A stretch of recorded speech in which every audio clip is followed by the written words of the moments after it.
Terrorism expert Walid Phares is here to go on the record. And good evening, sir. And just to repeat what Greg says, we don't know for sure, although early on an ISIS-related group claimed responsibility. But it would seem to me that at a minimum, we'd know if it was a bomb tonight by virtue of the debris field and the condition of that debris, whether there's explosives on it. Egyptians and Russians are in control of the evidence analysis on the ground. We have no access to that.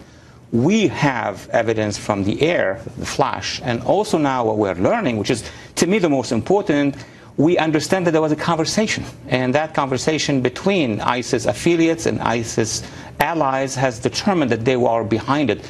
But the Russians are very nervous about admitting this. That's why they're criticizing the British. They want to do it on their own timing. Why? Because I presume that President Putin and his government are analyzing with their top commanders not the actual issue. They have the same information, but what to do about it. Well, it's sort of interesting because is that it happened, there are no Americans on it and no British on the planes. It happened on Egyptian soil. That's where it went down, a plane going from Egypt to Russia.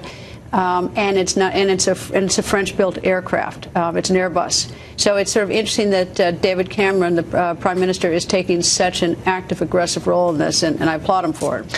He is. Let's remember that the southern Egypt, southern Sinai, has a lot of tourists, including many British. And many British have been killed in past years in terrorist Nonetheless, activities. there's on this, is that the Russian, these are all Russians. They're all Russians, but what Russia will have to do is something that they need support back in Russia. One of the things that the Russians will be able to do is to multiply their presence in Syria, and that's a very big decision. And the thing we should be talking about is if there's a bomb on board that plane, how did it get on board? I mean, how could security be that lax that it could get on board? Well, let's see what's happening in southern Sinai. All of northern Sinai is penetrated by the jihadists, one of which is affiliated with ISIS. I wouldn't discount the possibility that they have cells in southern Sinai and that one of these cells have penetrated the airport. That's why the Egyptians want more time to discover who are the members of that cell. And the Egyptians have been dealing with the problem of these extremists for quite some time. They are fighting these type of extremists, not just in Sinai, across Egypt and even in Libya. It's a big thing for the Egyptians. They may lose a lot of tourism.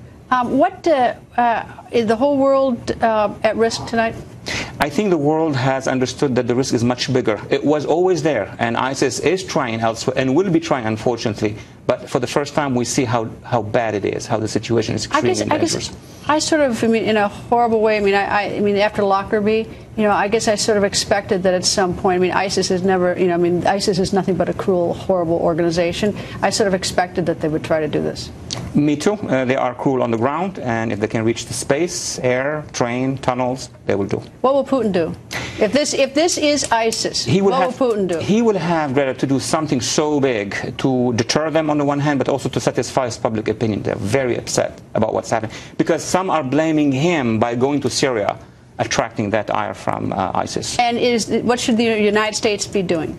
I think at this point in time, all members of the international community, U.S. and Russia, should show the world and the jihadists that they are coming together. It's not the time to fight between Russia, America, Egypt, Israel, and all the other members. They need to come together. And in some sort of perverse way, if ISIS becomes a common enemy of the United States and now of Russia, that may be the end of ISIS, or at least lead to that direction. I mean, in some ways, I've always thought that Putin was sort of getting in our way of destroying ISIS. This may change Putin's mind. It could. ISIS, I remind you, have attacked the 5 members of the Security Council: China, France, UK, United States, and Russia. Walid, thank you very much. Thank you.